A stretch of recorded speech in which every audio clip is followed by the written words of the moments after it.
桌子，那在这个桌子四周呢，我们遇见了很多个他们。桌子既然搭起来，我想今年还是要再用一下，因为一年时间还是发生了一些变化，至少会有一些新面孔出现。所以我想我们这一季呢再有一些变化，就除了脱口秀演员以外，每一期我希望能够请各行各业的一个女孩过来，我们一起聊一聊各自所有都可以聊，成功、失败、喜怒哀乐一切。首先介绍一下邓露。我看过邓露很多的视频啊，她的开场白，我想请你再说一下，就是我们这些文艺女青年导演艺术家，恰好这儿还有一杯水，那就可以演示一下。对，像我们这种文艺青年女导演艺术家来到遇见他们，哎，高低给大家面对面的表演一个正碗喝凉白开。哎，刚才同样的开场白，我们俩的字是一样的，有一个字的顺序不同，就有特别微妙的变化。我说的是文艺女青年导演艺术家，他说是文艺青年女导演艺术家，这个字的位置特别的重要，特别的微妙。为什么我把这个女导演艺术家放在前面？然后这个事儿是我觉得这几年，包括咱们这个叫遇见他们，这几年女性力量其实推崇的很多，但是呢，有一部分的女性是真的让我觉得是很值得作为榜样的。可是有一部分的女性呢，她在利用这个女性力量这4个字儿，对。所以呢，就让我觉得有一点不是很舒服，甚至于有一些女导演过来找我，她跟我说 ：“Lucy， 我需要一个女摄影师，我需要一个像你这样的女摄影师，你知道吗 ？Girl help girls， 你一定要帮我。”就是他把这个 Girl help 把你 girls 架起来了啊，就好像如果我拒绝了，你就说哦，你居然拒绝了女人，对，你居然拒绝了 Girl help girls，你居然不帮助女导演，那你还要帮助谁？就是一下就把我架起来了，然后当时就弄得我很骑虎难下，因为就觉得好像都是朋友的朋友，也不好意思推辞什么的。但是在拍片的整个过程当中，让我很崩溃。然后我每天在剧组里面要做的事情是什么？你不要哭了，你不要生导演的气，你不要生制片人的气，制片人、导演你们不要再打了，演员、导演你们不要再打了，你们不要再吵了。他被气哭去哪儿了？我去追，咔咔咔咔，我就去追了。就是每天都在做这样的事儿，然后呢，他会经常自称，像我们这样的女导演，像我们这样的女导演，就是听得我觉得很刺耳。我也从来没有说过像我们这样的女摄影师，像我们这样的女摄影师，所以后来就变成了一个反讽的梗，因为我不可能骂别人，所以我只能反讽自己，用在自己的身上。所以就是文艺青年女导演艺术家。当然，我不是在强调女的这个事儿，那我只能是潜意识的把所有我想吐槽的所有的不管男女的，那我都放在我自己身上。哎，我觉得这就是脱口秀可爱的地方，就是我们说自己的话，其实会反而让自己立于不败之地，因为很多话我经历了，我可以吐槽我自己，我没有把矛头指向他人，把矛头指向自己的时候，其实是无往不利的。邓露是一位新朋友，丹尼呢对脱口秀来说也算有几年经验的，但是对于脱友的舞台上是一个首次亮相，算是新人。但你通常一般第一次跟你见面朋友，你都怎么做自我介绍？因为我是去年3月份才开始全职做脱口秀的，但是在全职之前，我还是优先说自己是个音乐剧演员的。但是我接触到脱口秀是很早的，我是2015年就开始了，但是真正决定要做这个，当时是因为剧场关门没有工作了，所以就是能看到的眼巴前儿能抓住的，我觉得这个是我最喜欢的，我最想做的。所以我就在30岁的时候，我生日那天开始下定决心就上开放麦了。其实现在来讲，我跟大家都会更愿意介绍我是一个脱口秀演员了。所以你看，人生有的时候它是如其所是，不是如你所愿。跟你们相比，步惊云在脱友的舞台上，包括这儿，其实是一个熟面孔。但是我觉得他这一年最大的改变，真的是，我觉得就是红气养人。你不觉得红气养人这个词，它其实客观存在的？但我觉得红气养人确实有点太通俗了。实话说，就是挣了钱养人。我觉得这是最俗气的说法。不是，我特别相信中国文化里面说相由心生。因为你带来世俗意义上的成功，或你就演出多了，赚到钱了，你有粉丝了，有很多正面的评价之后，你内心就是舒畅的、自信的。对，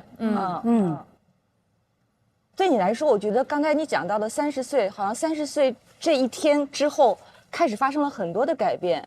你很多的突然醒悟过来，都是在那一刻发生的。其实脱口秀最一开始，在我看来，它是我非常大的退路。就是我演戏其实经常没戏演，但是有了脱口秀之后，有了奔头，有了底，我很充实了。你发现了一个你新的热爱。对的，那种感觉。其实我也在准备做脱口秀演员。随时欢迎。其实片场有很多的事儿，我现在攒着呢，攒着留到那个做脱口秀的时候再说。报名吧，说不定哪天生日就过了。好嘞。就是像音乐剧的话，我们一般都会有一个演员表公示给到大家，说今天谁演什么，谁演什么，别人都会有非常明确的名字，但是我演的角色往往都是丹尼演的是三姑、阿姨、房东、奶奶，就是我不是一个具体的人。我只是一个辈分，就他给予我的名字已经把我定到了一个非常泛的一个人，不是一个具体的人。其实那种感觉就是让我很难。但是这对于我来讲，我觉得是你厉害之处，你可以变成任何人。对，当我年纪稍长的时候，我就反应过来了。是，其实是这样的，他可以变成任何人，但是需要这个在舞台上呈现这个角色是有表演空间的。而不是一个非常刻板印象的，甚至是一晃而过的一个角色，他太需要在舞台上，只有舞台上足够时间，才能够带来那个量变到质变的改变。在音乐剧的这个行业里，很多时候它其实是以音域音色来定义。比如说你是女高音，你就更可能去演年轻女孩；女中音，它就更倾向于让你演年长的角色。但是我的这种沙哑的程度，就是可以去驾驭老年。所以当你演这种年龄段的配角演多了之后呢，大家就会自动定义为，那你就是这个款式。对，没错，咱俩一样。你就跟我在荧幕上，或者是大家刷到的贝斯坦尼康多了，也有好多人就定义我，就是不是只拍那个的。哎，对，就这个其实有时候就是一种刻板印象。其实我们每个人先有一个标志性的角色也好，形象也好，先以这个形象示人，有一个讲述的，就让你记忆我的一个点。从这儿我们出发，再把这个路线能够一点一点拓宽。比如我觉得步惊云，布姐就是如此。你这一年变化其实非常大。对，其实我感觉卢姐刚说这句话，我是觉得不用纠结这些，因为我觉得中国人真的太多了。你就是先被记住，对，先被记住，再被认可，最后再被喜欢。我觉得就得有这样一个过程。尤其你像脱口秀，现在你几边节目加起来一年100-200号人，你能被一下记住就已经很不容易了。你得讲多新颖的话题。我觉得没错，就是我自己一个深刻的一个感觉。我以前特别讨厌别人一看见我叫我斯坦尼康，但是你看现在我段子拍完之后，人家有时候喝咖啡的，然后呢有的时候是文艺青年女导演艺术家，这起码是被记住了。哎，我觉得这个是最重要的，这是最需要突破的第一步吧。而且你招人喜欢了。喜欢已经到最后面了，很难说一亮相就被所有人喜欢。我觉得大家都有一个经历这样的过程，除非是那种真的是天赋异禀，或者极具路人缘，极有那种喜剧天赋，或者有特别强的亲和力的那种。只要是在公众人物面前，没有不被骂的，没有不被骂的。但你不应该先看到我开始被注意到了，这个其实特别重要。对，像上节目前就会给演员说。我说也不是我泼凉水啊，你们得要做好挨骂的准备，因为先给大家打这个预防针。我说肯定有人喜欢你，就有人骂你，但一般大家刚上节目，其实尤其是常年在线下演的演员，突然一上荧幕，那个批评的声音放大，大家真的会崩溃。我第一年参加节目，我蒙头哭了1晚上。是因为什么？就是负面评论啊，你受不了啊，但是你就哭过之后你就好多了。当你看到夸你的跟骂你的你都没有感觉的时候，其实就差不多了。我现在就这种感觉，大家都可以发表自己的意见，但你的内心没有那么大的波澜了，就好多了。有的时候你在那个环境特别难受，你不能每个人去改变他们，你其实需要改变是你自己的处境。你知道我早2年做助理的时候。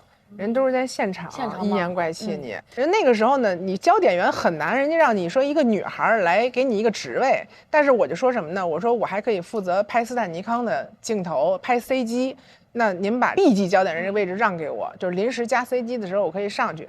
那你需要多担职位，然后你才能得到了一个助理的这么一个职位。一开始我去那个团队的时候还很好，那是一个电视剧。然后直到慢慢的开始有主演进组了，进组突然间发现这组有一个摄影组有一女的在扛着一摄影机，斯坦尼康特别沉，然后这演员就说了：“哎，我是第一次见人一女摄影师还扛斯坦尼康，你们这帮大老爷们怎么让人一女的扛着呀？”说了大概几天以后啊，这些摄影组的人脸都挂不住了。但是你说这个跟人家没关系啊。这职位有关系，然后你就发现本来这些人跟你关系都挺好的，突然间就变了。过差不多到1个月的时候，突然间有一天我在现场 set up 机器，我在这量焦点什么弄好了，然后一般情况下摄影组人多嘛，都会找其中的一个人去打饭，去领饭，领完盒饭之后大家一起来分。结果我就回来之后看没有我的饭了，然后我就问那个拿饭的那个小男孩，我说：“哎，我说我的盒饭呢？”然后他说：“刚才导演不是夸你了吗？说你拍得好，你去找导演要饭去。没有拿你的饭，就直接直接怼着你面这么说。啊，这登陆刚才讲的是一个，它近乎于职场霸凌，是一个很有毒的一个工作环境。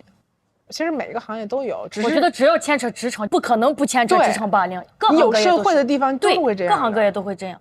以前我上班也会遇到这种领导给你交代个事情，他没有说清楚，但是你按照他的意思完之后，他觉得不对，他直接把文件就摔到你，都很正常。这么酷，直接就摔过来了，就会议室一桌人直接就扔过去，就冲动，特别凶的那种。一开始小女孩刚上班的时候我会哭，后面我就已经皮了。我觉得人慢慢成长，你那个尊严、自尊心啊、敏感度就会越来越低，真的。现在就不会，现在你让摄影大哥直接给我摔个啥，我说行，我坐端，我就会觉得。我不知道为什么，就是可能真的就是年龄慢慢脾气越来越少吧。但是为什么登陆做的工作特别有象征意义？就是少数中的少数。我是93年开始做电视的，到今年33年，在今年之前，我这么多年我从来没有合作过一个女摄像，一个都没有。今年我是在拍广告的时候有一个女孩，她应该是跟焦点的，33年就一个，就这概率。哦，那个导演快。现在给我拎个机器过来，有没有油机？因为我是后来拍了胶片，我才反应过来当年为什么女性摄影师少。因为我刚刚开始做摄影的时候，正好是换到 RED 第3代，就是 Epic 的那个年代，然后那个机器已经小了，但是镜头还是很大的。就是我第一次去拿那个，我说尝试一下，你拍机，1、2、3，走，你扛不起来啊，没动。对，完全不动，我当时就崩溃了。我说我是不是就要折在第1步了？连换机器都换不了，那我还怎么拍呀？所以这后来我就才开始就是健身啊什么的，因为你需要先把你的起跑线先画上。我觉得其实不是都非得要每个女孩都要强壮到可以使用斯坦尼康的程度，那一般人还真是做不到。但我是觉得，当有一个人在那儿。它是很有象征意义的，没错。就是当年我自己想做的时候，我也有点绝望，我也很希望能够找一个目标的人物，我去学习，哪怕是给我心里面的一种鼓励。但当时也很少。就是我有一个师姐，她到现在为止她是拍赛车的纪录片，所以当时她其实给了我很大的鼓励。所以我当第一次扛着胶片机站在陆家嘴天桥的时候。我就心里头就感慨，曾经有多少个姑娘想做这个行业都失败了，就是她们当时那种绝望。所以我觉得我生在当下这个数字发展这么蓬勃的这个年代，机器现在都轻了，最起码给我的是一个开启的一个力量，让我可以尝试着进这个行业了。对，那么至于后面是不是可以有更多的人因为我站在那儿被我影响，有勇气去迈出第一步了，所以我觉得我自己要做好这个标杆。会的，首先我觉得技术带来很多的可能性，就跟刚刚邓璐讲的，因为数字时代到来，机器普遍的变小。你看，刚刚我说我这么多年摄像，我就见过一个那女孩，但是拍平面，去年之前我只合作过2个女摄影师，一个娟子，一个陈曼。到今年，女摄影师变得特别多，他们会认为女性跟女性她更能够细腻，那个化学反应是不一样的。你会发现它一点一点的积累起来的，像星火燎原一点的。您说这个女性视角，我突然想到也挺深的一个事儿，就是您有一次好像作为线下观影叫斯宾塞的那个，然后我就是因为看了您的那个说了一点点那个斯宾塞，后来我去看那个电影，当那个电影看到第5分钟的时候，我就按下暂停键了，我就去看这个摄影师到底是个男的还是女的。果不其然，就是我的敏感，因为我之前你怎么看出这是个女摄影师的？就是因为我也是女摄影师。当在看他们有一种光影色彩和运镜的时候，我突然间有一种心灵达到的感触。就是最开始的时候，那个小 K 从底下缓缓的就往那个山上走，走到那个稻草人那个镜头，它是一个很长很长的镜头，一个平移，它最后往远处纵身走了。我当时就觉得这是一个女孩拍的镜头，就是很明显的一个感触。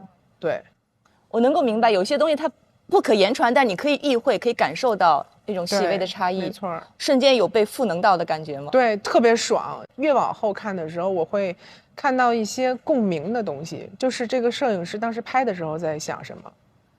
就是对于我一个从摄影出身，然后做导演到现在，我看很多电影的角度可能都跟正常的普通观众看电影角度不一样。我爱看这天发生了什么，就拍这场戏那天发生了什么，然后这个导演当时拍的时候怎么想的，然后甚至于有的时候我会在猜这个摄影师当时是怎么跟导演发生了一些什么样的沟通，有的时候是能看得出来的，但这个就太微妙了。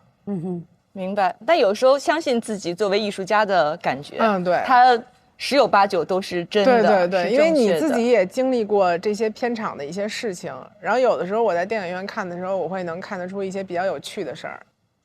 那同样的，像你们俩，像你看音乐剧，你们俩看脱口秀，你们是以纯观众角度去看吗？还是很难我做不到了已经很难做。我现在已经比如说做不到你对我现在看脱口秀，为什么现在这个笑点越来越高，反而很难被逗笑之后，就因为你知道一些喜剧原理之后，你反而笑不出来了。真的是有这种专业的角度去思考。我以前没干脱口秀的时候，看脱口秀，哎呦，给我笑死了。包括现场录制，我不瞒大家说，我现在录制我经常会恍惚。其实为了了解他，我去看了一点点关于摄像的这个知识点，就我只听了一小节，说你们这个摄像分为手动的和这个可能带稳定器的这种的拍摄的差别，就是有一个更抖动的，一个是更稳定的，这个就会更倾向于表达一种紧张的或者更真实的画面表达。我说哇，我只是知道了这一点，我可能以后看电影我都会带着这个念头去观察。一旦有这个专业的知识，更何况他带着那么多的这个专业的背景在观察一个作品。但我的感慨就在于，作为演员，你知道我在演的这个剧，它其实没有那么好，所以我的职业告诉我要好好去做。但是我身为演员的追求，让我觉得此刻我的艺术创作没有得到满足，甚至我很难受。人会很分裂，对吧？其实是的，就是我要活，我得挣钱。但是这个东西，它的这个一方面，有的时候我们的剧本就越来越趋于相同了嘛。他经历了一个平凡人的故事，最后逆袭了。但其实他一上场，你就觉得这个人他就不可能是个平凡人，所以他后面自带主角光环的平凡人也太假了。你看舞台剧的演员，话剧也好，戏剧也好，他的台词，他的表演，我能够，哪怕我在最后一排，我能感觉到他长什么样，其实你真的看不太出。我觉得也是，作为摄影师的话，我自己都有这种感觉。就像刚才卢一姐说那个问题，我怎么样才能够真正意义上的去表达我在艺术上面的追求？我接到了一个不好的片子，那我只能努力的把它画面拍美，我还能做什么？以我的能力，我只能是让它变成美一点的镜头，美一点。我们也是，就是当演员接到一个非常非常不合理的剧本，完全都说不通的故事的时候，你只能把你自己那个部分补齐就不错了。就是我能把我这一个交代的叙事的点，能清楚的告诉你们要发生什么事儿了，我这个部分就已经非常尽力的做完了。我们现在一个角色，每个人演的都不一样，那可能我还需要做一个部分，就是我们能不能够真正的有更精准的表达这个人物。前提之下，我还能区别于别的人，让观众他愿意多次进入剧场的时候，还看到一个新鲜的、不一样的哦，还可以这样去诠释这个人物。可能这就是我这个工作中的乐趣之一了。但我觉得作为演员，如果是我的话，占一头，要么我演一个特别有发挥空间的角色，或者我能够赚到很好的钱，也可以。对，只占一样的。对。到后来是觉得这2样都不占，你再等的话，可能也会有一种时代就你的年华被蹉跎的感觉。以前他们就是说，当你演好这个，你就是一招鲜啊，你也就吃遍天下了嘛，就会有这种是好像被安慰到了。但是事实上是，后来女性角色又少了，年轻女性角色还能存活，老女性角色就慢慢的就不再出现了，因为他们宁可愿意让一个女性角色演多功能人，我们叫 multi man， 她既演老年女性，又演中年女性，又演青少年女性。这样就可以省掉一个成本。其实我刚才说，鲁豫姐说的很对，就是说好的作品要经得起时间推敲，我要反复打磨。但是其实现在是有好的作品的。其实香港有一个作品叫《大壮王》，在我们这行业一下子就掀起了风潮，所有人都觉得哇，我们中国音乐剧很好啊。但是我们行业的人看到的时候，你知道心里是什么感觉吗？就是绝望，就是我好像在我有生之年。我可能演不到一个这样的作品了，就是那种绝望，就是会。这难道不应该带来希望吗？就是我们终于出现这样一个音乐剧，那意味着假以时日，这样的剧可能它只会越来越多，不会给你们带来希望的感觉吗？但是，那我给您打一个比方，就是最近有一个低成本电影特火，阿妈的情书啊，对。然后呢，我们这个行业里就突然间出现了一个风波，是不是低成本的都会火？它跟低成本本身没有本质的关系，是因为导演用心创作了一个好的剧本，一些特别具有情怀的真实的素人演员，完美的演绎出这些角色。对呀，所以我就觉得我们在座的几位，其实大家都会面临不同的人生的阶段，都在有不同的改变。我觉得刚才接着还是丹妮的这个讲，因为你说你特别明确的在30岁生日那天，你说我要去尝试一下，但所有的决定改变之前，都有一个或长或短的一个蛰伏期。就慢慢的有个念头在诞生，一点一点的遏制不住，它终于有一天爆发了。你大概在那30岁生日之前，你有多长一段时间内心觉得隐隐的不安、躁动，在变换跑道、举棋不定？多长时间？我是15年第一次接触到了开放麦嘛，然后北漂完了之后就来沪漂。沪漂的第1年，我也开始在上海看了开放麦，因为开放麦很便宜嘛，2块3毛3，我就去广泛的去看。我说真好，我也要试一试。但是当你动笔的时候，你就发现不行啊。你自己表达的时候，发现哦呦，还是挺吃力的。落笔那一刹那，你就被哽住了。然后呢，这个时间很快就过去了，就是打退堂鼓很快的啊，放弃很容易。然后直到我参加了一个节目叫《奇葩说》。那一年是脱口秀演员最多的一年，我在那一年是遇到了小鹿、子莹，我说哎呦，他们好厉害，他们的表达这么风趣，还能说服力，我也喜欢这个。那个时候很快我们剧场关门，不能演出，没钱挣了，然后我说我得做点什么了。然后正好我录了一个节目，我跟有一个演员叫于矿，他跟我是组员。他就是脱口秀演员，我说你能把我拉群里吗？他说没问题啊，欢迎你来。哎呦，怎么会有人这么慷慨啊？我每次都报，然后就告诉我你一定会报上的那一天，我就准备好了就去了。然后那天上台之后，其实我就觉得这是小场面，我都是演大剧场的，应该还好吧。但是你到了那儿，你就会发现这人也离你太近了吧。每个人的真实反馈非常清楚，他们怎么反应，你是一下就能直接反馈到你的。我就觉得。这个感觉我需要，它很新鲜。我长久以来在剧场里，我做的事情就是，我要听从编剧的话，说他要的词，听从导演给出的调度，走他的路线，然后再听从制作的层面给的一些建议，或者说你的对手要给你的反馈，但是在很长一段时间，其实你可能真的是忽略了自己真实的声音，你想要的到底是什么？但是脱口秀是完全在那一刹那，我知道，我如果不去问我自己想要的是什么，我就写不出来任何。对，而且表达也是需要练的。是。22年的时候，然后我的朋友就是鼓励我说，你可以尝试一下写剧本，因为我之前一直在做摄影，我就老觉得如果我有动了导演的念头，或者是写东西的话，我是不是对摄影这个行业就是没有那个匠人精神了？然后后来突然间就开始写东西，后来写着写着，我就突然间有一种上瘾的感觉。然后我在写剧本之余，然后就在写这个段子，包括拍一些视频，所以我觉得这是一件挺幸福的事情。而且我发了视频，它就有反馈，这跟电影不一样，它比电影的速度快很多。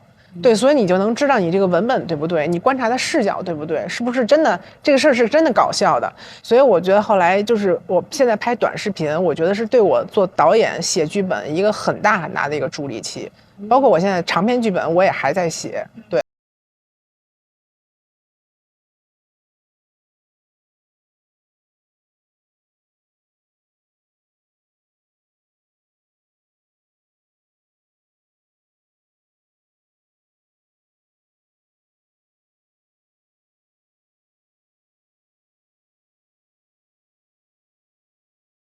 也会发现太难了。其实我觉得这里面步惊云最有发言权，因为他从去年开始，他的创作你就觉得这个人起飞了。去年有个特别明显的一个升级起飞点，我不知道你自己有没有这样的体会？我还真没有这感觉，大家都说啊，不解散稿子质量进步什么的，我是觉得心态变了，然后社会角色变，我觉得人还是得经历。我觉得脱口秀最大的魅力就是真实，如果没有经历的事情，我是写不出来的。我觉得就是想得多，然后经的事儿多，你之后，你那个责任感又强，尤其你又觉得很多女性困境，包括一些东西，我这个东西没有解决，我还去讲一些，对吧？对，我有一种羞耻感，我不知道你们理不理解那种感觉。你的意思，你在利用这个伤痛，但你又没有办法给出解决方案。对，然后我尽量用喜剧去表达，但我的能力又没有达到。你像我去年讲贞操那一篇，这几千年的问题都解决不了，就靠我5分钟的脱口秀就把它解决了，是不是这个感觉？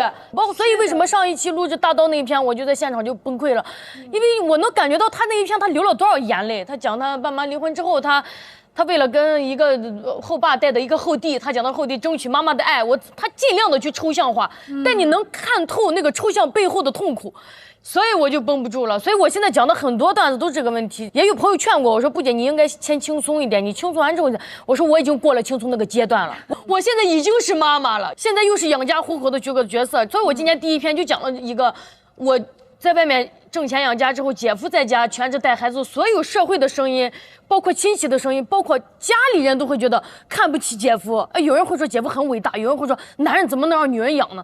我那个情绪一下就涌上来了。有一天我进门之后，他跟我说：“你知道西红柿多钱1斤了吗？”说完之后就去，说完之后这个是真的细节，真实的细节。他把这句话一说出来，我那篇稿子一口气就写出来了。因为他当时说完那句话之后，我整个人下头了，下头了，对，下头了，就是你能感觉到为什么。我就要把这个为什么说透，所以我只能用这种方法去讲。就是我天哪，这以前也是我强迫手追到的一个男生，这怎么现在成这样了？我进门就问我西红柿多钱1斤，你知道？就是这句那句很俗的话，妻子就是一种处境。而且我这两天有一个特别强烈的感觉，我老公现在变得啰嗦了，让我很崩溃。他以前我喜欢他是因为他不说话，但你现在发现他干了妈妈这个角色。他就所有的以前咱不理解妈妈的点，你在一个别人的你自己看一个妈妈，你就会发现妈妈就根本就不是一种性别。他天天在，你吃饭前你洗手了没？你放学回家你先把书包放下来，你就会发现，哇，好啰嗦，好受不了。但是你是因为他干了妈妈这个角色，你就完全理解了。也是今年第一篇这个稿子之后，我才想着来参赛的。我今年其实都没有比赛的欲望，但是就是这篇稿子之后，我就心想，哪怕只把这一篇讲了呢，我也得把这个处境这个问题说出来。我觉得还是有那个表达的欲望，刺激了我表达的欲望。你知道你讲的特别好，你就说妻子其实是一个处境，对，她其实不分性别，谁在那个位置，她一定会这样表现。你知道我这一段时间我采访的一些，如果是女性嘉宾，像你一样事业有成，还有一段稳定的婚姻关系的话，他们的婚姻关系大多数像你这样，它是反社会常态的。我们通常意义上男主外女主内。在一个事业相对有成的女性的稳定的家庭构造里面，它一定是反过来的。我发现我们自己内心也是有刻板印象的，对，我们也是有自己很难突破的一个局限的。所以我也一直在反思自己嘛，我就觉得咱都不处那种，已经算是思想没有那么被束缚、被规训的。问你为什么你觉得他干这个事还是让你觉得别扭？就是因为你觉得传统的这个角色应该是你，对，所以这个也是为什么大家会笑。对，我觉得这个也是笑点的来源。这是步惊云这1年多这段时间他自己在经受的一些改变，因为你就是在事业上升期，明显的看到越来越好。对，还有一个感觉就是老会说脱口秀女演员爱讲女性视角，有时候不是你故意去讲，他就给你送素材，你知道？我去年开始就在外面演专场，因为我的专场对母老虎专场母老虎97%-8%大部分都是女观众嘛，有偶尔1、2个带着弟弟啊、老公啊、男朋友来看。所以我们就会把剧场的男厕所封掉，因为全都是女生，你就没有必要考虑男厕所的。其实一个女性群体就打造一个全女的一个场域嘛。在哪一个城市演的时候，有一个男生就破防了，男观众破防了，他没有在厕所门口排过队，他不相信男生上厕所要等，他就在门口骂。真的骂了，然后我们的同事他就说：“布姐，你马上上台了，本来不该跟你说个这个事儿，但我害怕这个观众应激，在剧场你演出的话，他会喊或者什么，你有个这临时的对应变反应嘛。”哎，我当时就把我逗笑了，因为我突然就想到说，一个这么普通的事儿，就是我是一个燃点这么低的人，我从来都没有因为上厕所排队而生气过，哪怕我闹肚子，我也会整个商场一层一层跑，我从来不会说我在门口大骂一声脏话我走掉。我说哇，这点忍耐力都没有吗？我一想，不是，这就是长久的便利惯了。我就想到，因为我经常跟我老公上街，每一次都是他在门口等我，因为他从来不用排队。男生上厕所就是方便，就是快，然后女生的厕所它就是有很多的不便，然后很让我感慨。所以我觉得这个东西不是说刻意你在讲一些什么性别问题啊、男女问题，它就是客观存在。对，我们刚才也说我们自己都有局限性的，对吧？就他也能理解，就慢慢来吧。我觉得这真是太需要。所以你看，你就是进阶了。是的，你今年讲的内容，我觉得又上了一个台阶。对，而且去年也发生一个很大的变化，又一直也是一种好像是一个姐姐的这种形象，去带着演员好像参赛一样。我今年比赛前让所有的演员都跟我解约了。像咱今年参加节目的这些演员，我全部都解约了，大家都去签效果，或者你们自己去想办法。我就是以前会有一种特别强的责任感，感觉我要怎么样，要怎么样帮助。我跟你说，你经事之后，你就会觉得，哇，我一直都是把别人的感受放在我的前面，不行，我现在已经36岁了，我得在乎我的感受了，我的青春，包括对，我今年录制第1场，又有一个新的感受。我 talking 说了一句，我说我现在确实带孩子比较少，因为我这2年逐渐感觉到我女儿的童年只有1次，但我的青春也只有1次。现场倒吸一口凉气，大家会啊，怎么能说出这么自私的话？你可是个妈妈，我能感觉到那一口凉气。所以我就会觉得，看来我还是得说，得打破一些大家就是只能让妈妈去付出。这个孩子的生命从起源开始到好像成长的过程中，这个第一责任永远都是妈妈。我觉得不应该这样。这个不是现在很多大家会觉得，妈妈你首先是你自己，然后才是某个男孩或女孩的妈妈。但是我觉得这是一个口号。当你讲到一个具体的故事之后，心里多少是会有这样的评判的色彩在。你包括我是为什么觉得那个厕所那个事让给我个震撼，是因为我就是觉得脱口秀的观众已经是思想很开放，大家的想法什么都是很先锋的，他还能发生这样的事，你可见在传统的行业或者更刻板的一些思想的那些人里，他更很难接受一些这样的。你包括我老公全职之后，我家里的亲戚都会觉得，我爸都会觉得，你真让他不上班，你真要养他，就这种。然后就会这个话说的，就是谁养谁，这个话本身对，就是很难接受的。而且我俩的关系一直被外界要说成一种女强男弱，我特别讨厌这种家里的关系谁强谁弱。我就觉得这肯定就不是爱家的人说出来的话，因为我始终觉得家里就不是争强弱的地方，家里就是讲爱的，大家是平等的。我为什么敢这样很坦然的讲？我跟我老公，因为我觉得他的付出不比我少。我不觉得挣钱的人就比不挣钱的人厉害，所以我觉得我的段子的底，我就说在家的人他也很厉害。这个家不是一个人能撑起来的，啥叫一个家？那它是一个三角形的，它不是一个人的力量。但为什么一旦不挣钱，好像世俗上都没有成功，所有人就会评判你？你看，说起这个，就各自的局限，我们都属于比较新时代的新女性，其实每个人都有自己的局限。然后就是从去年到现在，就觉得自己职业上呀，包括家里，感觉就是去年比以前更规律了。就是周末在外地演专场，周内回家跟家里人待着，好像不再着急去外面，好像以前就是朝外所求一样。你现在就会觉得给自己一些时间，包括一些演员一些事情处理掉之后，你就会把很多精力放在自己身上。但是你们认识的时候，恋爱的时候，就是2个人就是男主外女主内吗？还是2个人？恋爱不存在主外主内吧？就是恋爱我觉得都是很忙的。对，恋爱的时候大家都上，我俩是学生时期恋爱的，就会觉得一直都在一起。对，一直在一起。我俩大一开学我就追他，然后就一直在一起。我觉得有一个特别有趣的事儿，就是，布姐她刚才说，她跟她老公基本上都在一起。你看我们这个行业都是属于是那种恋爱都是男主外女主外，这个我喜欢。我爸妈也是这样。对，我觉得介绍一下，他们家是电影世家，他是电影第3代，他们家全部都做电影幕后的。他外公什么，他妈妈、他爸爸有做摄影的，有做服装道具的，就全部都做幕后工作的。然后两头都不在家的那种。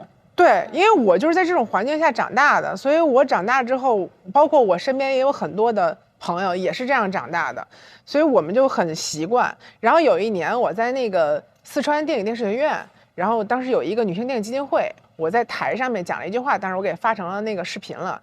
开篇的一句话就是我出生在一个平凡的影视世家里，然后这句话当时在网上一度被好多人黑掉了，因为平凡的世家对。然后呢，我当时骂的人特多，我妈就问我说你会不会生气啊？我说我不会啊，我说我只要写一句评论，我说他们就大概能明白了。我说你们见过3代木匠吗？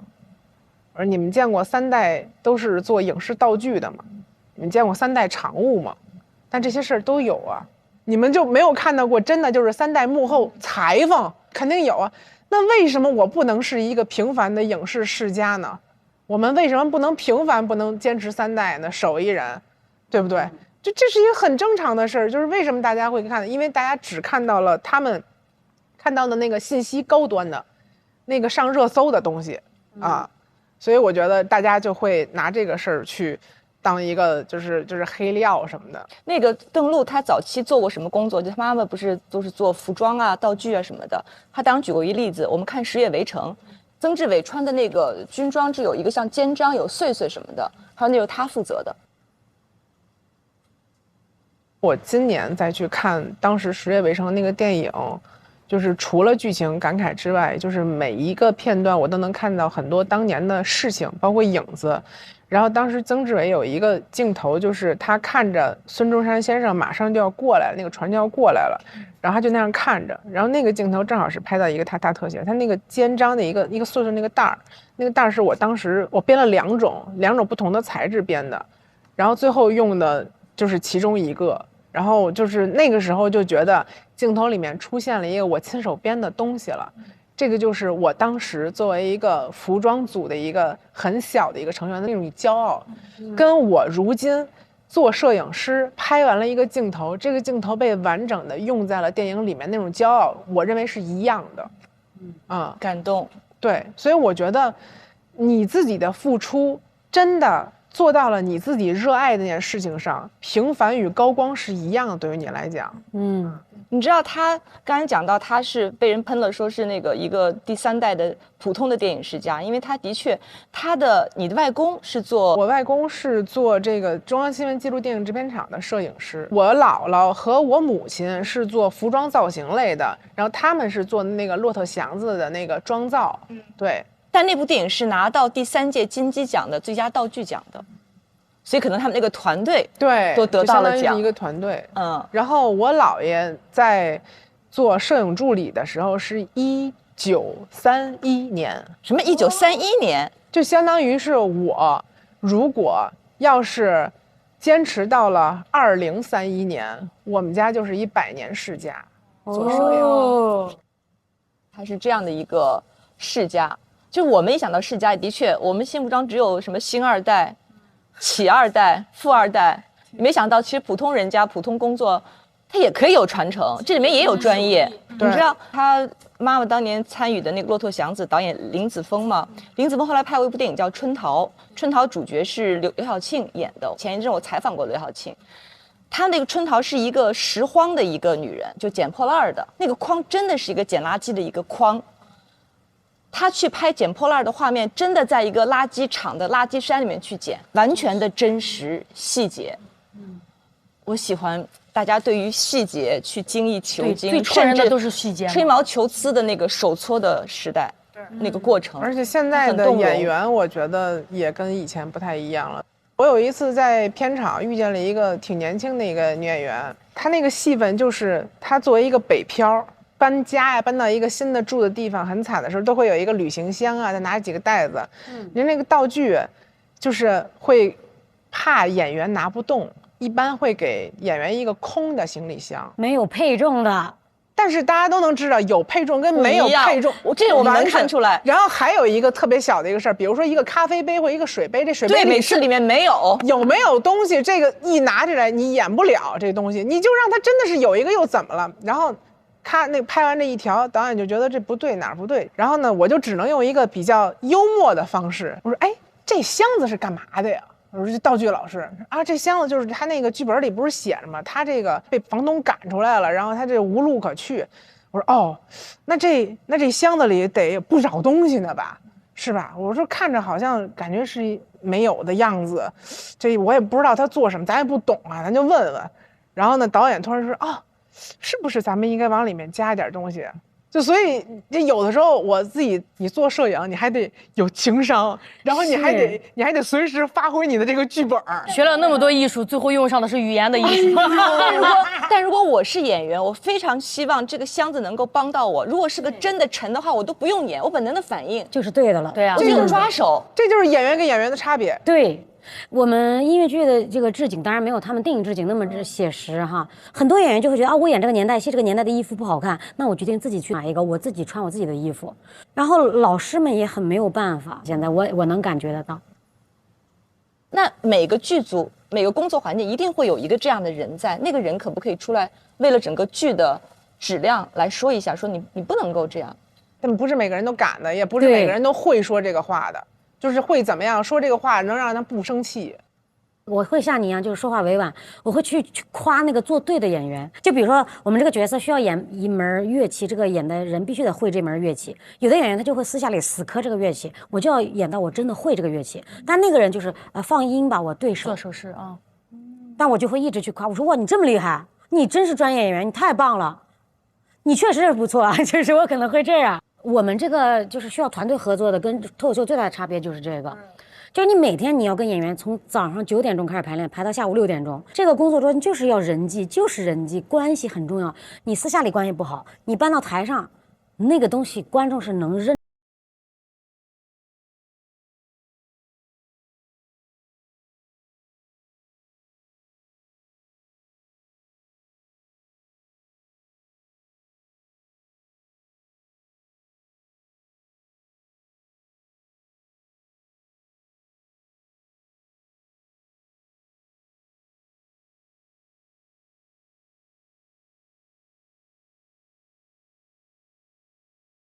一个事儿就是有的时候电视剧啊分 A、B 组，但是呢，有的时候你需要去 A 组拍完剧照，然后去 B 组拍，它可能这两个完全不在一个地儿。结果那几天呢，都是我们收工都很晚，大家就晚上一块吃夜宵。比如说我还有那个场记老师、化妆小姐姐，然后还有一个男孩子，然后呢，当时我们晚上就一趟车就去吃夜宵去了。然后呢，突然间有一天呢，那个生活制片就跟我说，咱俩今儿晚上吃夜宵去呗，就请你吃什么什么。我说那行，那咱叫上那个谁谁一块儿去。他说就咱俩去吧，非叫他呀。然后我当时一听，这就不是正常的吃夜宵的事儿嘛。我说那我今儿太累了。我说那个就反正你找事儿搪塞嘛。从那一天之后，你要工作，你需要从这个组拍完了去那个组，你需要调车，然后等着吧。你着急吗？你要着急，你山头自己爬过去。然后当时我也是年轻气盛，我拎着摄影箱子我就爬山了。到现场之后，制片主任特生气，制片人正好也在现场，怎么这么晚？我就一五一十的把这个中间的发生的什么事儿去说了。但是我觉得很多职场的女孩可能遇见这种的，她构不成性骚扰的这种情况，我觉得很多女孩都不敢说。包括现在去好多地方上课的时候，我都会在 PPT 上写3句话。我说其中有一句特别重要，是送给很多女孩的，就是没有一份工作值得我们用尊严去交换。如果你觉得这方面对你有不适了，请你寻求帮助，一定要寻求帮助。对，这个也是很重要的。你刚说有3句话，一个是没有一份工作值得你，没有一个电影值得用生命去交换，没有任何一个镜头值得用安全去交换，没有任何的一份工作值得用尊严去交换。非常赞同。对，然后呢，很多人还会 diss 我说，你看看，连为电影，连为镜头都不值得交换了，难怪现在的电影会这么差。然后好多人都会说什么，你看史泰龙啊，什么你看人家成龙啊，你看什么一堆。我说是，人家都试过无数次了，人家是有多少安全保护。但是我指的是什么？你知道有一些摄影爱好者或者是一些年轻的摄影师们，他们有多敢？没有任何安全措施，他们敢在后备箱就这么吊着去拍，真的大有人在。太希望能拍一个好镜头了，对，所以有的时候老是觉得赌一把，往往赌一把就在那个时候出事儿了，一辈子这对我是个巨大的提醒，就是一定不能够在我们的工作场景当中发生这样的事情。的确，大家会觉得就是瞬间嘛，就一下子，对，怎么可能呢？但是万一呢？对，是个警醒，就是一个判断。我之前有一次印象特深，在一个摄影棚，一个模特在那个大玻璃上，那个玻璃巨大，然后呢，就底下就4个柱子，我就感觉那个柱子都有点颤巍。然后呢，一开始那个镜头是导演是想让我从那个玻璃底下去拍那个大模特，在上面特别酷、特别炫，有一些近光啊什么的。拍完了，然后那导演就跟我说 ：“Lucy， 说你要不要挑战一下，站在这个玻璃上面，跟那个模特一起互动一下？”我说：“首先，导演。”我说这个您可能用不到，二是这角度也没有说跟平地里差太多，所以我不建议。你真不想挑战，一直在游说，我真不。结果巧的是，没有过多长时间，这个玻璃突然间就是因为一个很小的碰撞，呱碎了，底下正好有一个道具在那站着，直接送医院去了，就是一瞬间的判断。如果当时真的上头了，那可能在座各位就现在见不到我了。很多安全是需要预判的，不是说它发生了，对，是吧？你有一定要那预判个意识，对，那种安全。其实不是什么预判任何东西，而是你有一个职业的准则、工作的流程，这个是在任何时候你都要去遵守它的。没错，很多时候你会觉得遵守它显得很傻，但是它存在的原因就是预防万一，但我们很容易忘记它。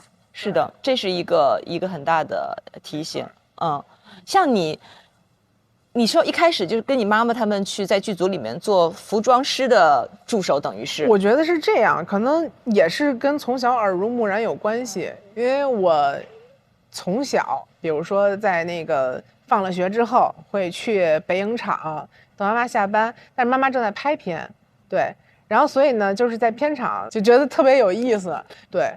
然后我可能是在服装设计的同时，你肯定会拍一些记录下来的，然后在那个时候就慢慢的也喜欢上了摄影。对，因为我觉得追梦已经很难了，如果有一些追梦在要完全克服自身体力、身体的条件下才能够追梦的话，我觉得其实没有必要。对，因为有些东西是，如果你让我去做斯坦尼康，我肯定是做不到的。现在我没有必要完全的强制要求自己去跨越自己身体障碍才叫真的追梦。我觉得人生的确有很多我们想象不到的那个地方，对，所以我会觉得他的成长脉络，像他说他是耳濡目染，在那个环境里面。那像丹尼，因为唱歌这就是天赋，我与生俱来有个好嗓子，我将来必然是走上唱歌、音乐剧表演的路。对你来说，这是一个从小就已经能够看到的一个方向，对吧？一切都是很清晰的。我家里没有人做这个，所以其实我没有什么榜样和借鉴，都是纯靠本能吧。然后初3的时候呢，我才开始上这种课，就觉得哎呦这也太好了。然后正好中考的时候成绩就是只能去上我这种艺术类的，那时候的分数是要求的线跟现在没法比，是低一点，我就正好擦边能考上一个重点的高中里的艺术班。我说那可能这就是命运的指引吧。巧了，我也喜欢。那时候小时候电视里不是会有那种点歌节目吗？打电话我要送给谁谁一首歌，我天天就能看这种节目。那时候我就知道我很喜欢音乐啊，但是我不知道我跟职业化还有多远的距离。然后上了高中之后，开始进行了非常系统性的学习和训练。我说这也太难了，它跟数学一样缜密而充满逻辑，它需要非常理性的思考。所以我接触了理论之后，我发现哇，它远要超过我的想象，是那么的复杂和难。但是我还是觉得我是要挑战这件事情的，因为我觉得我要做它到很远。然后高考呢，其实我那时候我的眼界很窄的，我们那年代也没有人知道什么是音乐剧啊，哪有什么音乐剧，就只是在电视上能看见什么，这就是我肉眼可及的梦想了。你当时应该已经看过《妈妈咪呀》这部电影了吧？没有，对，我是一个小音乐之声城市来的。看过吗？那时候？那也都是只听过片段，并不知道它来自于一个音乐剧，就是咱们都能对上号的其实很少。然后我就考到了学校，我是廊坊师范一个2本的师范院校学音乐。然后大4的时候，我们那种赏析课可能会放一点这种电影，但你都不知道那是一个音乐剧。然后后来呢，我的放赏析音乐剧的这个老师告诉我，在北京大学呢，现在招音乐剧演员，是全英文的。你想试试吗？我说行啊，我考4、6级呢，我想试试，纯是为了练英语。然后一听北大，我想旅游，我想看看北大长啥样啊！哇，我那时候面试我就觉得，音乐剧也太好玩了。准备一首歌，然后准备一段你的形体是协调的展示，然后再说一段台词讲故事就可以了。那时候还很简单。我慢慢的我就发现，虽然我没有学这个专业，但是其实我已经在我前面的学习的这么多年中。我已经吸收了一些我需要的技能，然后我慢慢的我来到上海之后，音乐剧才接触的就是我觉得是密度非常高的，所以我就开始沪漂，就定在上海。音乐剧对我来说完全是我意料之外的选择。那时候我身边的同学都在考研，考教师资格证，去老家结婚生孩子，当音乐老师哈。对，这就是我们最理想的状态了。其实我还觉得我挺感恩的，虽然那段时间没有工作，我不会让自己闲下来。我知道如果我闲下来，我肯定完了，我会质疑自己，我会迷茫。然后那段时间我就去北大旁听上课，然后或者去交大旁听上课，然后或者就去参加演讲俱乐部，就是那时候开始。我就觉得，我觉得是好奇心在拯救我。我觉得咱俩还真挺像的。我那时候中间没戏拍的时候，我就去做婚庆，要不就是有婚庆摄影。对，婚庆摄影去做那种活动跟拍。然后我印象中，你啥活你都得接那种拍的。然后也会有那种就是遇见一些单独的私单，就什么啊，你给我拍一个电影吧，我失恋了，我分手了，或者是我什么恋爱表白视频，就那个时候有。对，那个时候就有这样的问题，还有这种干了半天还不给尾款的这种。我们也是啊，我们音乐剧演员就是那种还不是说普通的我们这种线下演员，有的是那种其实流量已经声量很大的演员，也是会拿不到钱，3、4个月都是大几万，没招了，所有人都打水漂了。是因为剧组破产了，还是有这种？对，有的是破产了，其实就是音乐剧票房赚不回来钱。现在，我也遇见过，就是朋友演员做那种。就是他不是音乐剧，他就是话剧，然后几个人就凭着热情为爱发电，然后对做了一个什么话剧，结果做完之后根本就交不上钱，还得搭钱。所以我就觉得听你们这么一讲，我就觉得那些有机会的人，如果不珍惜机会、不努力的话，真的是不应该的。因为人和人之间，有时候就是命运是不公平的。很多人会经历你们经历的那些起步阶段的艰难，但有些人是没有经历这么难的，所以相对有运气的人的话，就得更珍惜机会。我觉得相比他们俩，我们是稍微有运气的。我肯定得承认我是有运气的，我很感激我的运气，否则的话，未必谁也不比谁差多少或者好多少。我觉得每个人的成功绝对有运气的成分在。对，我不相信有的人否定掉自己的运气，达到自己想要的结果。所以刚卢玉姐说那个真的就是很对，我觉得人生就没有公平二字，这出生就不公平。网上那个梗嘛，有人含着金汤匙出生，我含着我的舌头出生，就是这样，就是不一样的。你怎么能说是公平的呢？就是不公平，对吧？但我还是相信人苦是没有白下的，我真的有这种感觉。我觉得就是。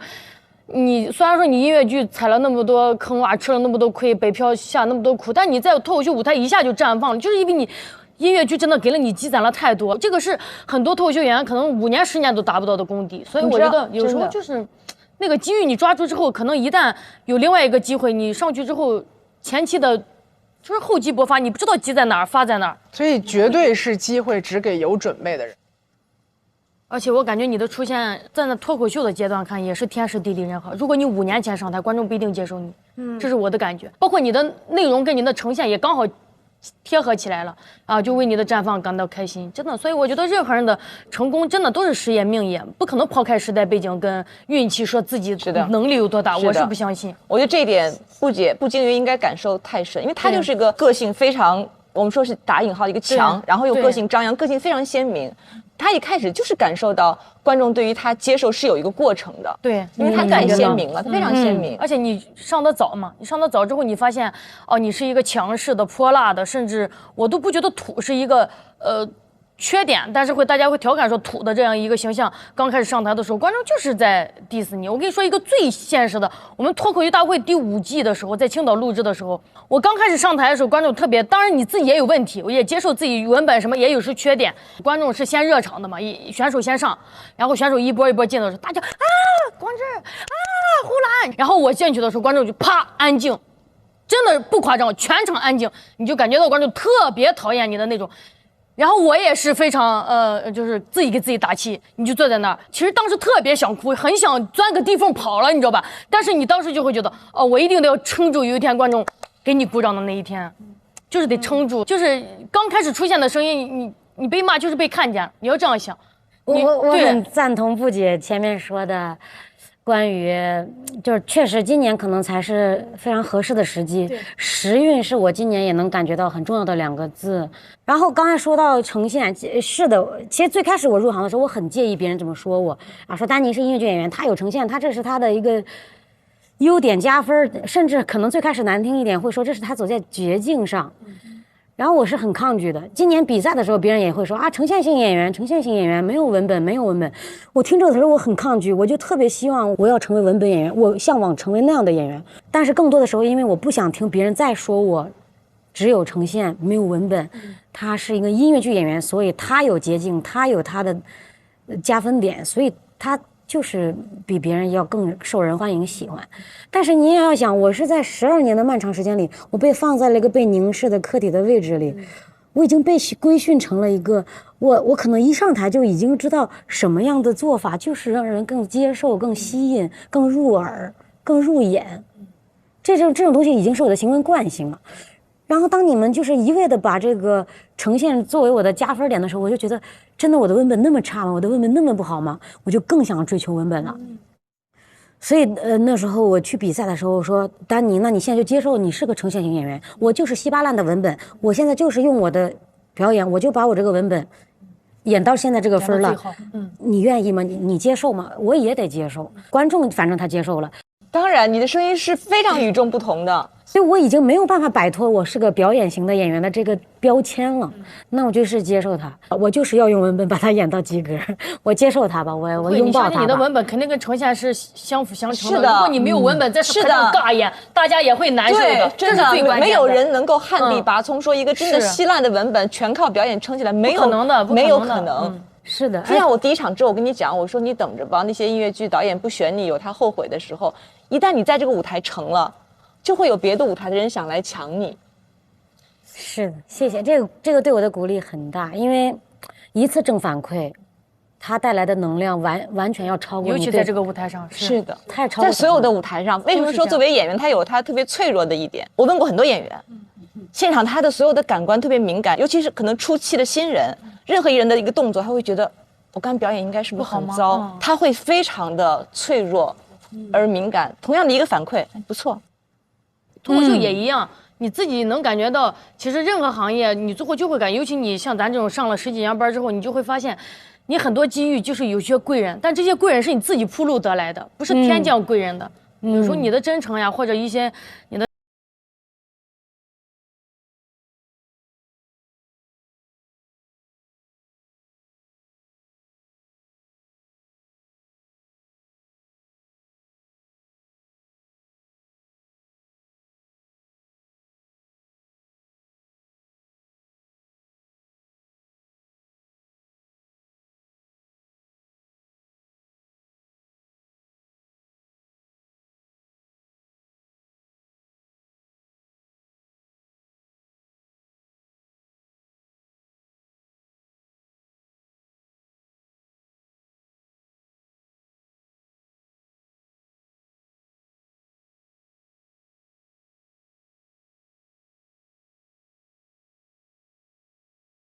脱有舞台之后，你这几天当然肯定看到负评，还是会内心不舒服的，但是不是自信心会增加了很多？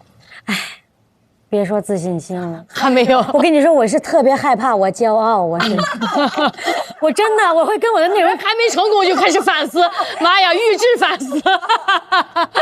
你知道吗？当我被通知来录制脱友的时候啊，我说别飘，我说别飘，姐成了，我的天哪！然后我就见我导演，我说导演完了，我现在已经开始看那个租更贵的房子了，我已经在看要租一个好一点的房子了，我是不是要骄傲了？他说这还行吧，这正常反馈。然后这2天我再跟编剧见面的时候说，不行，编剧，我的胜负欲要出来了。我不能再这样，我要骄傲了，因为你们在一直夸我不能再这样了。别，你跟我说实话吧，我就会这种情况冒出来，我很害怕。那个东西是真的，就是本能会出来那种心态，就是自信心和骄傲，真的有的时候就是一下之差。但是我发现我一到这种时候，我就会特紧张，就会更紧张。就是如果比如说我之前也做过一个短片，得了一个柏林的声空入围，然后得了一个东京声空入围，我就觉得就是能有2个入围，我觉得很好了。但是我在结束之后，就别人一告诉我，哎，特别特别好，然后我就特别紧张。我就突然间在想，我下一步要做什么，怎么办？我感觉我每次就是在有一个小的成就之后，就是会得到了一个更大的压力。那听听前辈就经历过这个周期经历过的人，你有过这样的变化吗？心态的变化？我觉得最大的变化就是反思。我在舞台上赢了也会反思自己，输了也会反思自己。我觉得骄傲有时候也是一个正面的词语，因为我们从小可能就是太害怕自己骄傲了，一直会说谦虚使人进步，骄傲就会让你落后。但有时候你没有这种骄傲，你一直在谦虚，你就像你说的，开放麦你都报不上了，你还咋骄傲呀？就是这种感觉。但我觉得还是要认可自己做的，但是当然大家不会自负了。我觉得会反省的人都很难自负。不是因为你隔一段时间，你如果真的得到了一个什么成就或者努力上了一个台阶，那别人会在想，那你下一级是什么？但这些真的都是别人对你的预设。但我觉得你自己完成了自己心里的，那说明你对你自己的要求还更高嘛，还没结束嘛。但你要知道，当你的生活发生改变，就你在开想我要能租更好的房子。如果这一季之后你能租更好的房子，然后你开始担心我自个儿是不是会骄傲的话，这说明这个节目成功了。对啊，这是这个节目成功重要的一个标志。但是物质的条件是很必要的，非常必要。你物质生活变好之后，其实你工作会更有动力。我现在就这种感觉，就是你开始挣钱之后，你跟以前生活特别拮据的时候，你心态呀，说通俗一点，你甚至都会变得比以前有格局。但我的自信的感受上就是，我好像在面对很多事情上，以前觉得是特别大的困难，但我现在觉得我可以从容一些了。以前我觉得别人对我的这个层面的负反馈，我特别难以接受。现在我觉得我可以理解他对我的这个 judgment， 就是这其实也是一种层面上的自信。就我再面对别人说，哎呀，今年是呈现演员的春天，我说是的，我可以接受这个。而且我觉得有一件事就大家要建立，就是这个配得感，就是我觉得配得感是怎么样才能够真的身临其境的去体会，就是你要学会去奖励一下自己。就是我们反思还是在反思，因为反思可以让我们成长，但是我觉得我只有今年才学会奖励自己。但我是觉得人在不同的阶段会有不同的命题，比如说我特别赞同在你们这个阶段，就是30多岁，我追梦追一段时间很辛苦，我获得阶段性的成功，要有配得感，要觉得自己很不错，得自信，得享受，哪怕偶尔的挑一点点，允许自己，总归你还会再回到地上的。但是我觉得不同阶段得有不同的主题跟命题，就这个时候必须得有他说的配得感。其实配得感的另外一个意思就是自信嘛，你得需要靠这个自信撑着，否则怎么走过这一段又一段挺难的路？其实就是靠这一口气儿。我一直觉得人只要你这口气儿在，他状态就会一直好。我特别明显感到我这气儿一直在，但这气儿想松是很容易松的。是的，你有这种感觉吗？对，尤其很难的时候，说松就松了。对，就是你不顺畅的时候，如果你那个念头稍微往左或者往右一下，就前两天我打车的时候，有一个司机，他跟我说话的时候特别的热情，特别的友好。其实我那天心情特别荡，然后我说你今天是心情很好吗？他说没有啊，因为你一上车，就感觉你很礼貌，所以我就觉得你挺好的，想跟你多说2句话。我说哇，原来别人心情好不好，或者说了一句话，这个东西就已经能影响我非常大了。但是其实我能感觉到自信的时候，或者顺畅的时候，人就是会能带出来这些东西。哎，我有一个特别深的感受，我今年才开始跑步，然后今年3·8妇女节的时候，我跟着我们跑团，就是跑那个胡同啊，什么就是什么五道营、国子监什么那样跑，见到一个女性，就跟她说节日快乐，节日快乐。然后呢，有2个80多岁的闺蜜一起出来逛街的，然后呢，有单独的一个小女孩特别难受的坐在一个路灯下，就是她看起来不开心。然后我也跟她说要快乐哟，然后我就走了。这整个这个路上，我觉得快乐是相互制造的，哪怕说他是不认识的，哎呦，那一天我超幸福。我特别认同，有时候你能够明显的感到你带给别人快乐和温暖的时候，你自己会觉得特别快乐和温暖，哪怕自己很累，你会觉得太值得了。尤其是陌生人的善意，其实是非常温暖。有时候就是这个温暖的一瞬间就被戳破了。有的时候我会管这个叫命运给你的一个小暗示。对，很浪漫。就会有这样的时刻。所以那天在街上被你说节日快乐的，说不定也被你治愈很久啊。是的，你想想，他可能很久也没有接受到陌生人给的善意了。邓路真的是一个，他是健身，然后他之前有个视频，但那视频我觉得就是一个搞气氛视频，他扛着那个机器跑那个跑步机，我刷到过那个，我觉得那个不建议非专业人士去尝试。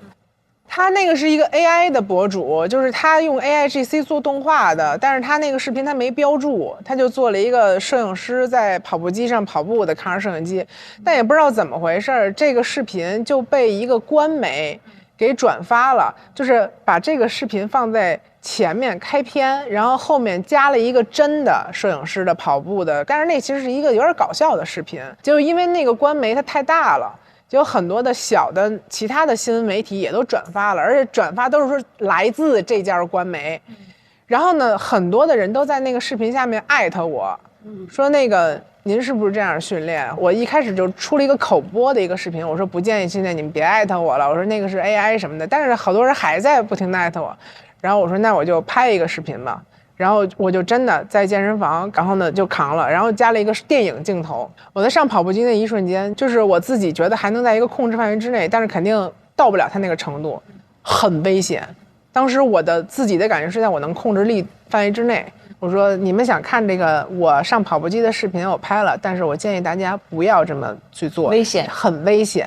我自己的体感就已经很危险了，千万不要学习。我在上面把什么备注什么的加上，但是我觉得最起码我有一个警醒，就是下面有很多的人说啊很危险，请你不要做了。我说是，但是我觉得比较重要的是，大家要分清楚什么是安全，什么是开玩笑。所以你看，在这么一个随性的外表之下，他是高度自律。你是个高度自律的一个人，但是其实我自己觉得自律这个词儿挺刺耳的，而且我把自律这个词儿也放在我反讽的段子里了。我在为我喜欢做的事情，在做我每天日常该做的事儿。就好多人问我说你为什么是为了摄影健身所以才自律吗？我说因为我想做这个事儿，我没有说什么一定要我标榜自律什么的，所以其实我就把这个当成了一个也是反讽，就是我们这种导演，我自律，我得怎么着。我同意，因为你喜欢的所有的事儿，你做的每一件事背后都有一个相应的生活方式。做你这件事儿背后只有这一种可能性生活方式，就是你得保持一个就是高体能，对，你得有肌肉强壮，对。我只有真的时时刻刻有一个好的身体去准备，我才能够去迎接我更多的挑战。我喜欢做事很认真的人，这事做得漂不漂亮我觉得再说，但是前提是要认真。对，你真的爱这个事情，把这个事情当做一个你想去做的一个事情。因为很多人还问我说这摄影机这么沉，说你怎么坚持下来的？我就觉得你真的特喜欢这东西，你会觉得它沉吗？你不会，你扛着它的时候，你只有满心欢喜。各位都像他，你们都是这么爱着这个自己的事儿吧？对，我觉得脱口秀也是。是的，虽然没有你们这么付出这么多的体力劳动跟这些坚持，但我觉得不同的付出，对不同的脱口秀演员最难的就是剖析自己。所以脱口秀演员的真诚太重要，但人尤其在社会中生活，你真诚的这个度其实你很难把握。我从音乐剧那边转行到脱口秀的时候，前2年其实我可能还没有感觉到，随着我做这个行业时间越来越长，我就越来越意识到、体会到，就是真诚是非常非常重要的。做这行就是在锻炼我的心脏肌肉，常常你可能就是需要有一层这个东西，然后你在台上也是扮演的是一个这样的过程。但脱口秀其实就是讲自己，呈现自己，给别人看的就是最真的自己这个部分，所以你更需要的时间就是与自己独处，然后认识自己。其实我很长一段时间，我发现我可能都没有在这件事情上做功夫了。但，这次我们比赛，其实我也能意识到，就是真的那个东西，就是会很打动人。我跟李梦洁结组之后，她就是经常就会跟我说这句话，她说就是你要完全的去打开和面对自己，但是这个过程是非常难的。我以为我这样就已经算是非常面对自己了，但事实上还有108000里。所以脱口秀到后面，你真的会很多事情，一开始是愤怒的情绪，写着写着就和解了，经常会有这样的演员，写着写着和解了。我写着写着就愤怒了。不会，写着写着和解。我去年有一篇稿子，虽然现场是冰凉，但我真的原谅了我爸的好多事情。我写漏语，小时候那个自卑，然后我追同学，我会提前先到一个路口等他，说那个是我家，漂亮的家是我家。我后来写的时候，我有一天晚上就爆哭嘛，当时是跟鸟鸟一起聊那个稿子，我说我突然意识到。我在埋怨我爸，我住这个漏雨的家都让我住了10几年的时候，突然意识到他在这个家已经住了40多年了。他在他有能力的条件下，已经给我创造了一个，我就想到我就想到一个特别感人的点。我说我们家第一次那个厕所能冲水的时候，我爸来跟我说的时候都特别兴奋。哎，咱这次搬的这个家，这厕所能冲水，已经不是旱厕了，就是感觉我们家的生活质量已经提高一层。我刚说，我说鸟鸟，你知道我爸当时跟我说，我就在这哭，然后鸟鸟说，我理解你，我理解你，然后我就爆哭。就是过了那个情绪之后，其实很多愤怒的情绪，你写着写着真的会和解，你就真的是在写的时候，你就会和解很多事情。而且我觉得，当我们特别面对真诚的自己的时候，你在输出的，就是表达的时候，其实也更流动的顺畅了。就是你那个情绪的表达，就是你敢于非常直面的去让自己的情绪放出来了，那种感觉也特别得到释放。但真诚是一种能力，你得慢慢学会，他真得慢慢去学。我们就是像肌肉记忆一样，对，别人做件什么事，你说啊谢谢，是的，其实那一刻你未必是那样的感受。但脱口秀就把这一切都给你先砸碎，重建一套机制。这个机制就是你真的觉得好，你才说好；不好你就说不好。这其实是很难的。对。然后我这次参加节目，就很多音乐剧演员知道我要上节目，他们就特别希望我能把我们现在行业他们非常不认可的那些乱象说出来，想让你替这个行业发声，解决一些事情。而且这还有个非常现实的问题。你还要不要回去？我要。关键是你回去或者不回去，很多话你都不能讲。如果你不回去，好像你更不能讲，你就置身事外，就觉得有点胜之不武。对，就是你说的那个处理能力也不够，但是其实我也有这个感受。对，责任太大了。对，而且有些时候文本型演员责任还没到那。你说我现在目前呈现跟文本的问题都没解决，对，跟他们讲还解决，因为对，你说知道同行怎么 diss 我的吗？是的。我讲你说等一等，给我几年，我此刻是个呈现性演员。你说我想我把我的呈现先呈现完了再说。哎，他这是个好的一个回答啊。幽默可以解决很多问题，是的。你后来发现幽默可以解决很多问题。就是之前可能我会困在了一个我们这行业所有人都会有一个通病，就是我们是电影人，我们只应该干电影，我们只应该拍戏，我们只应该做制片，我只应该做摄影，就是从来没想过我除了摄影之外还能做什么，反而自己做了很多的斜杠的工作，然后你会发现你现在可以你确实喜欢这个剧本，你喜欢这个电影，我可以放下一切的负担。所以你未来是要做一个说脱口秀说最好的电影导演？哎呦喂，真的吗？可以吗？反正我觉得是这样的，就是现在的时代，包括这个流量网络，给大家很多的可能性。我觉得所有的人都不再是一个某固定的职位了，任何人都可以做斜杠。我隆重介绍一下，我还有一个身份，我是腾讯娱乐戏中人栏目的 IP 主理人，主要是讲电影或者是采访一些电影导演啊、幕后啊、幕前一些故事。对，我之前也没有想到过我可以就是做什么主持啊这种的职业，我觉得很有意思，就是给我的生活中加了很多的色彩，而且我会为此而学习到更多的东西。对，我就觉得人生真美好。首先还是这个时代，就你有了一定的流量，有了知名度之后，你就会有这些可能性。没错。但那如果有些人他就是没有这个机会，我觉得也得要坚持，因为如果你不坚持的话，他就什么可能性都没有。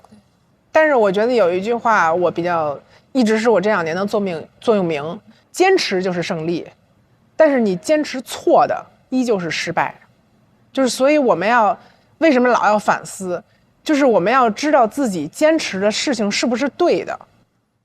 我特别赞同你说的这个，但是呢，凡是真的是两面，要坚持错的就是个错误，但在多长的时间段内，你可以断定这是一个错误。很多时候阶段性的，就是你的定义是什么，谁来定义，还有在什么样的时间段之内可以决定我过往的一段创作、一段经历，结果是好的还是不好的。这个事给我很大的启发。当然，电影它是个特别的一个参照物，因为电影这个作品可能你要太宏大了，对，当时看可能就是个烂片，过了10年看，哎，很经典嘛。对。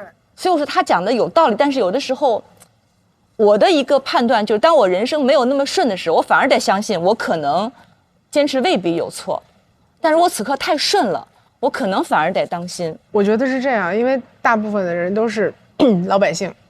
我们可能没有那么好的资源，所以我自己比较受用的一个方式就是你自己要给自己一个时间节点，你不可以无休止的坚持下去。如果你坚持到了一个时间节点，它还没有反馈，命运还没有给你反馈的话，你马上换，即使是你觉得再舍不得。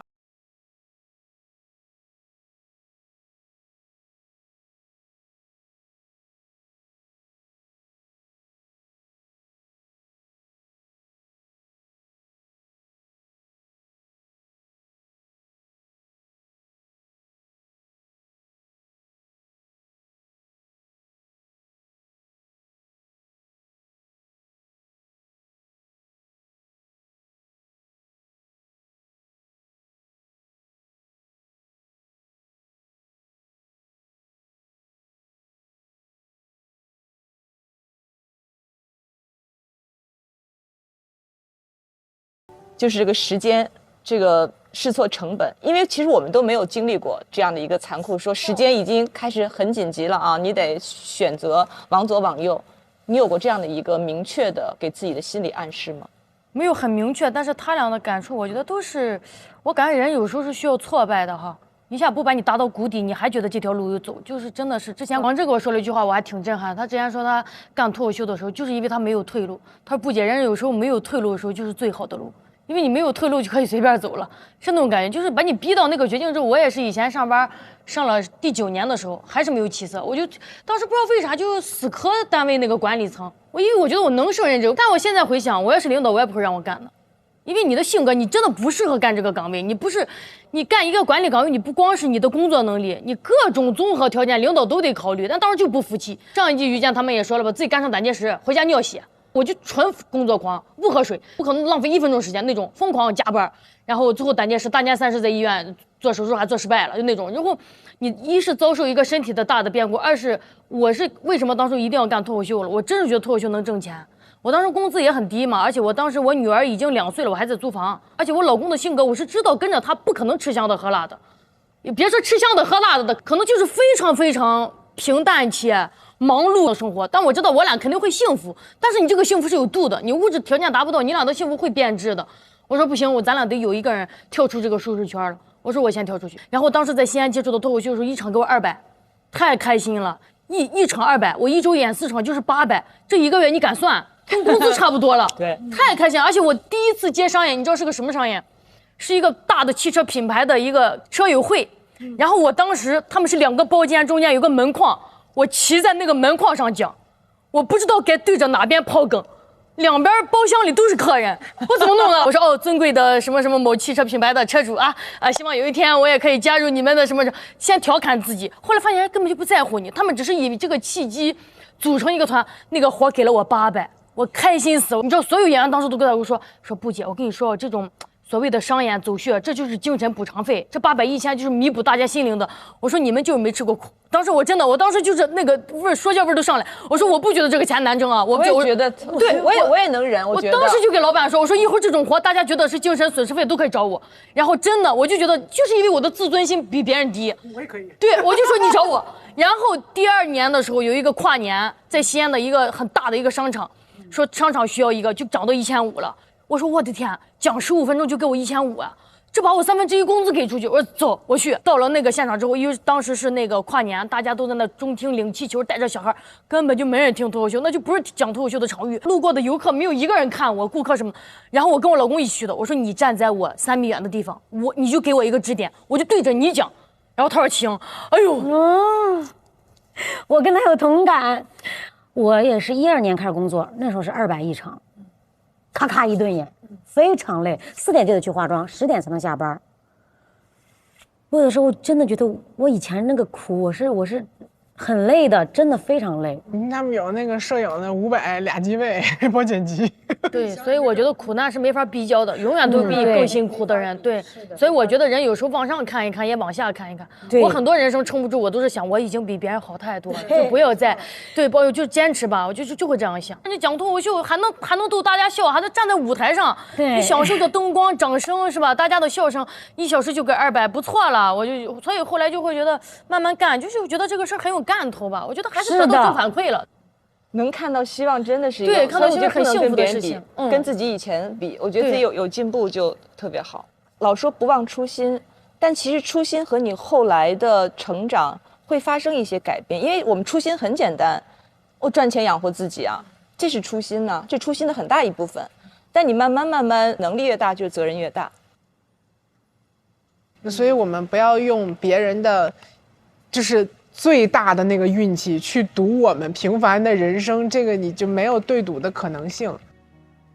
人生有时候是需要随遇而安的。我觉得很多人，我干脱口秀，你今年第6年，很多以前遇到很多演员说我要把这个脱口秀肯定要干一辈子，第2年就跑了，一看红不了火不了就着急了。我从来不做这种设想，说我要把脱口秀干什么一辈子之类的话，我就觉得不需要抱那么大的梦想，我觉得就是现实一点去考虑。如果你不说脱口秀，靠什么为生？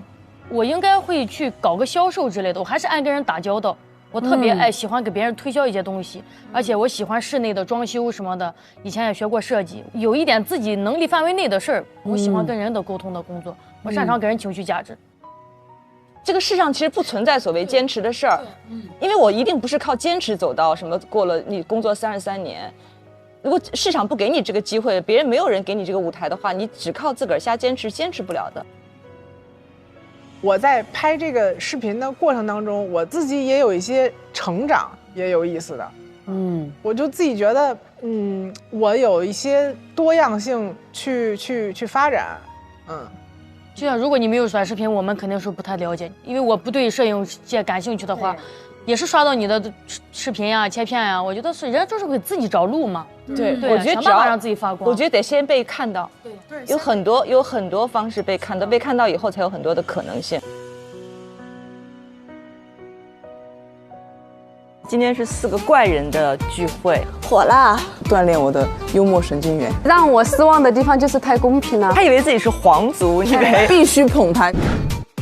打谷子的时候，谷子就飞到耳朵里面去了。它以我的身体来作为养分，生根发芽。我甚至还被那个泥石流淹过车。当记者的时候，我还被挟持做过人质。我都想给你跪下了。现在你太神奇了。小的时候还是会觉得父母的情绪真的就是天大的事儿。一个家庭的分崩离析对小孩是有巨大的影响的，这是我切身的经历。我不会去通过别人怎么对我来去影响我自己的生活。生活的本质其实是需要如此的。